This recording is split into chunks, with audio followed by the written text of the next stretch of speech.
3 month சேலஞ்சில் டே 3 என்னென்ன stitch பண்ணியிருக்கோம், எவ்வளோ ஸ்டிச் பண்ணியிருக்கலாம் லாஸ்ட்டில் சொல்கிறேன் பாருங்கள். இன்றைக்கி வந்து ஒரு டே வந்து 11:30க்கு தாங்க ஸ்டிச் பண்ணவே ஆரம்பித்தேன். ஒரு சுடிதாரை கட் பண்ணி ஸ்டிச் பண்ணிகிட்ருக்கேன். 2:30க்கெலாம் ஸ்டிச் பண்ணலான்னு ஒரு பிளான் பண்ணி 2:30க்கெலாம் அந்த சுடிதாரை முடிச்சாச்சு. என் பையனும் வந்துட்டான். அப்புறம் மதியம் சாப்பிட்டுட்டு ஒரு 1.5 மணி நேரம் ரெஸ்ட் எடுத்துட்டு அப்புறம் லைனிங் ப்ளவுஸ் தாங்க ஸ்டிச் பண்ணிட்டு இருக்கேன். நான் ஸ்டிச் பண்ணிட்டு இருக்கும் போதே பையன் பக்கத்துல டிவி பார்த்துட்டே தூங்கிட்டான்.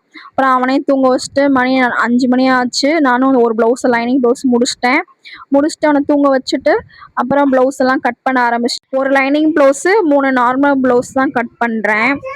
2 ப்ளவுஸை ஃபஸ்ட்டு கட் பண்ணிட்டேன். அதுக்கப்புறம் அது மேலே போட்டு ட்ரேஸ் பண்ணி தாங்க கட் பண்ணியிருக்கேன். அப்போ தான் கொஞ்சம் சீக்கிரமாக வேலை முடியும்ன்ட்டு. டீ போட்டு ஒரு டீ குடிச்சிட்டு நார்மல் ப்ளவுஸ் ஒன்று ஸ்டிச் பண்ணிவிட்டு அப்புறம் வெளி உலகத்துலையும் கொஞ்சம் பார்க்கலாமேன்ட்டு வெளியில் போய் செடிக்கெலாம் போய் தண்ணி ஊற்றிட்டு வந்தேன். மணி அப்போது 6:45 இருக்கும். ஒரு நார்மல் ப்ளவுஸ் தாங்க ஸ்டிச் பண்ணிகிட்ருக்கேன். ஸ்டிச் பண்ணிட்டு இருக்கும் போதே பையன் எந்திரிச்சிட்டான். மணி 7:30 ஆயிடுச்சுங்களா. அப்புறம் டிஃபன் ரெடி பண்ணிட்டு இட்லி சாம்பார் தாங்க அன்றைக்கி டிஃபன் ரெடி பண்ணிவிட்டு அவனுக்கும் சாப்பாடு ஊட்டிட்டு மணி ஒரு 2 மணி நேரம் கிட்ட ஆயிரும்.